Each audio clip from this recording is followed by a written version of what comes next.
Hello everyone, I'm Dr. Soumya. I'm a fertility specialist and laparoscopic surgeon. PGT ఇది infertility couples IVF సెంటర్స్కి వెళ్ళినప్పుడు ఎక్కువగా వినే word. So what is PGT అది తెలుసుకుందాం.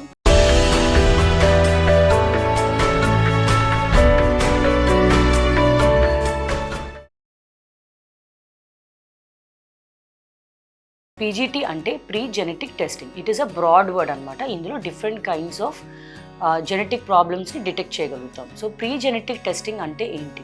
ఇది మనము పిండంలో అంటే ఎంబ్రియో, ఇంగ్లీష్లో ఎంబ్రియో అని అంటాం, ఎంబ్రియోలో ఏదైనా జెనెటిక్ ప్రాబ్లమ్స్ ఉన్నాయా అని తెలుసుకోవడానికి చేస్తాం. సో ఇది ఎప్పుడు చేస్తామంటే ఐవీఎఫ్ పేషెంట్స్లో మాత్రమే చేయగలము. ఐవీఎఫ్ పేషెంట్స్లో మనం ఎగ్స్ తీసి ఇక్సీ చేసి ఎంబ్రియోని కల్చర్ చేస్తున్నప్పుడు డే 5 to day 6 ఎంబ్రియోస్లో కొంచెం ఒక సెల్ కానీ చుట్టూ ఉన్న ఫ్లూయిడ్ని కానీ మనం జెనెటిక్ టెస్టింగ్కి తీసి పంపిస్తాం అన్నమాట.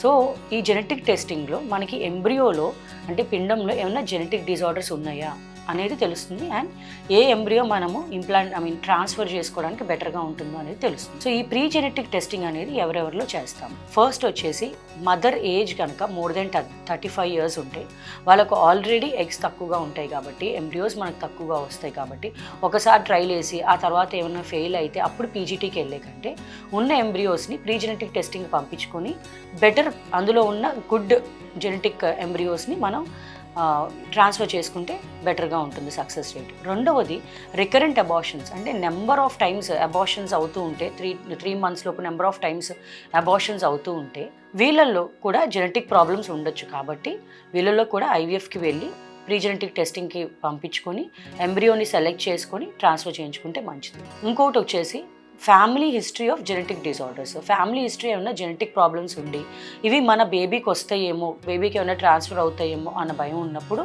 ఖచ్చితంగా పీజీటీకి వెళ్తే అది ఆ బేబీకి ఉందో లేదో, ఆ ఎంబ్రియోకి ఉందో లేదో మనకు తెలుస్తుంది. సో జెనెటిక్గా నార్మల్గా ఉన్న ఎంబ్రియోని మనం ట్రాన్స్ఫర్ చేసుకోవచ్చు.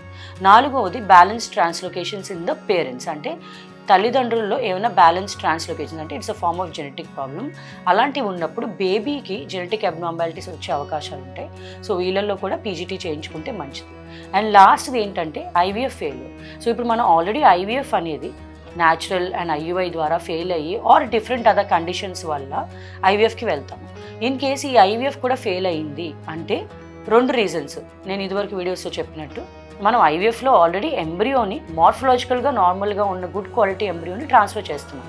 అయినా కూడా అది నెగిటివ్ వచ్చింది అంటే అర్థం ఏంటి? ఒకటి తన ఎండోమెట్రియం అంటే మదర్ యొక్క ఎండోమెట్రియం సపోర్ట్ చేసి ఉండకపోవచ్చు ఆర్ ఆ ఎంబ్రియో జెనెటిక్గా బాగుండకపోవచ్చు. సో ఇలాగా multiple times implantation failure or IVF failure అయినప్పుడు నెక్స్ట్ టైం మనం మళ్ళీ ఐవీఎఫ్కి వెళ్ళినప్పుడు యూజువల్గా మేము పీజీటీ అనేది సజెస్ట్ చేస్తాం. So that we can rule out genetic abnormalities of the embryo. So implantation failures or IVF ఫెయిల్యూర్స్లో కూడా పీజీటీ ఈజ్ రికమెండెడ్. సో ఈ అన్ని కండిషన్స్లోనూ పీజీటీ చేయించుకొని ఎంబ్రియో నార్మల్గా జెనెటికలీ నార్మల్గా ఉన్న ఎంబ్రియో సెలెక్ట్ చేసుకుని ట్రాన్స్ఫర్ చేసుకోవడం వల్ల అబార్షన్ రేట్స్ అనేవి తగ్గుతాయి, as well as IVF success rates అనేవి పెరుగుతాయి. Thank you.